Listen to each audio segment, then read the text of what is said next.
వైభవ్ సూర్యవంశీ ఈ ఐపీఎల్ సీజన్లో పరుగుల వరద సృష్టిస్తున్నాడు. నిండా 15 ఏళ్ళు కూడా లేని ఈ కుర్రాడు మొన్న ఎస్ఆర్హెచ్తో జరిగిన ఎలిమినేటర్ మ్యాచ్లో తన బ్యాటింగ్తో విధ్వంసం అంటే ఏంటో చూపించాడు.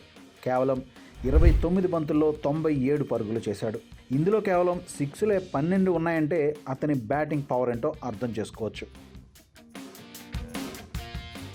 ఇక ఈరోజు జరగనున్న క్వాలిఫైయర్ మ్యాచ్లో ఏ రేంజ్లో చెలరేగనున్నాడో కానీ అసలు వైభవ్కు చేతుల్లో ఇంత పవర్ ఎలా వచ్చింది, టచ్ చేస్తే 6 ఎలా సాధ్యమవుతుంది, ఇంత చిన్న వయసులోనే అంత శరీర దారుఢ్యం ఎలా సాధ్యమైంది, అసలు అతను ఎటువంటి ఆహారాన్ని తీసుకుంటున్నాడు, మీకు తెలియని ఆసక్తికర విషయాలు ఇప్పుడు తెలుసుకుందాం.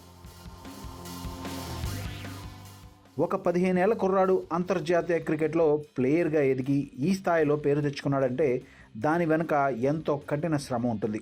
ఎందుకంటే ఈ వయసులో మిగతా టీనేజ్ కుర్రాళ్ళ జీవితం సరదాగా గడిచిపోతూ ఉంటుంది. ఇష్టమైన ఫుడ్ లాగించేస్తూ స్కూల్కి వెళ్ళి చదువుకుంటూ ఆటలాడుకుంటూ పెద్దగా టెన్షన్లు ఏమి లేకుండా కాలం గడుపుతూ ఉంటారు. కానీ సూర్యవంశీ మాత్రం అంతర్జాతీయ క్రికెటర్గా ఎదగడానికి తన ఇష్టాలను త్యాగం చేశాడు. ముఖ్యంగా ఫుడ్ విషయంలో. బీహార్లో ఫేమస్ వంటకం లిట్టి చోకా. దీనిని అక్కడ ఇష్టపడని వారు ఎవ్వరూ ఉండరు. సూర్యవంశీకి కూడా ఇదంటే ఇష్టమే. అయితే క్రికెటర్గా ఎదగడానికి అవసరమైన ఫిట్నెస్ కోసం అతడు దానిని దూరం పెట్టాడు. ఇదే విషయాన్ని ఆయన తండ్రి సంజీవ్ ఒక సందర్భంలో మీడియాతో పంచుకున్నారు. ప్రస్తుతం ఈ యువ క్రికెటర్ ఎంతో బ్యాలెన్స్డ్ డైట్ను ఆహారంగా తీసుకుంటున్నాడని ఆయన చెప్పారు. అంతేకాదు రోజు జిమ్ తప్పనిసరిగా చేస్తాడట. ఇక అతని చిన్ననాటి కోచ్ మనీష్ ఓజు సూర్యవంశీ పిజ్జాను అమితంగా ఇష్టపడేవాడని, అయితే ప్రొఫెషనల్ ప్లేయర్గా ఎదగడానికి దానిని కూడా త్యాగం చేశాడని చెప్పుకొచ్చారు.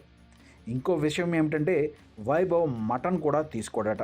ఒక అంతర్జాతీయ స్థాయి బ్యాట్స్మెన్గా నిలబడాలంటే ఫిట్నెస్ ఎంతో ముఖ్యం. ముఖ్యంగా కోర్ స్ట్రెంగ్త్, కాళ్ళు, భుజాలు, చేతిలో బలం ఎక్కువగా ఉండాలి. అలా స్ట్రెంగ్త్ ఉంటేనే బ్యాటింగ్ చేసేటప్పుడు 6లు 4లు బాదేటప్పుడు పవర్ ఇవ్వడమే కాకుండా బ్యాలెన్స్ను కాపాడతాయి. అంతేకాకుండా హ్యాండ్ ఐ కోఆర్డినేషన్ కూడా చాలా ముఖ్యం. ఎందుకంటే బంతి వేగాన్ని, స్పిన్ను త్వరగా అర్థం చేసుకుని రియాక్ట్ అవ్వాలి. ఇలా సింగిల్స్, డబుల్స్, పరుగులు వేగంగా తీయడానికి వేగం మరియు చురుకుదనం చాలా ముఖ్యం. అంతేకాకుండా గంటల తరబడి నిలబడి ఆడగలిగే స్టామినా కూడా ఉండాలి. వీటి కోసం క్రమం తప్పకుండా gym workouts, net practice, running, stretching వంటి వాటితో పాటు మంచి డైట్ తీసుకోవడం ఎంతో అవసరం. మరి అలాంటి ఫిట్నెస్ కోసం డైట్లో ఏమి తీసుకుంటాడు సూర్యవంశీ అంటే, ఆహార నిపుణుల అభిప్రాయం ప్రకారం చాలామంది అంతర్జాతీయ క్రీడాకారులాగే ఆయన కూడా రోజువారీ మెనూలో గుడ్లు, చికెన్, పాలు, పన్నీర్, పప్పులు వంటి ప్రోటీన్ ఫుడ్కు ఎక్కువ ప్రాధాన్యం ఉంటుందట. పిండి పదార్థాలు ఎక్కువగా ఉండే సాంప్రదాయ వంటకాలు, ప్రాసెస్ చేసిన స్నాక్స్కు బదులుగా బాదం, వాల్నట్స్ వంటి పోషక విలువలు ఉన్న ఆహారాన్ని ఎక్కువగా తీసుకుంటారని, అలాగని కార్బ్స్ను పూర్తిగా మానేయకుండా క్లీన్ కార్బ్స్ కోసం తక్కువ మోతాదులో బ్రౌన్ రైస్, ఓట్స్, గోధుమ రొట్టెలు మరియు చిలగడదుంప వంటి కార్బోహైడ్రేట్లను కూడా ఎక్కువగా తీసుకునే అవకాశం ఉందని వారు అభిప్రాయపడుతున్నారు. ఇక పండ్లను కూడా డైట్లో తప్పనిసరిగా తీసుకుంటాడని వారి అభిప్రాయం.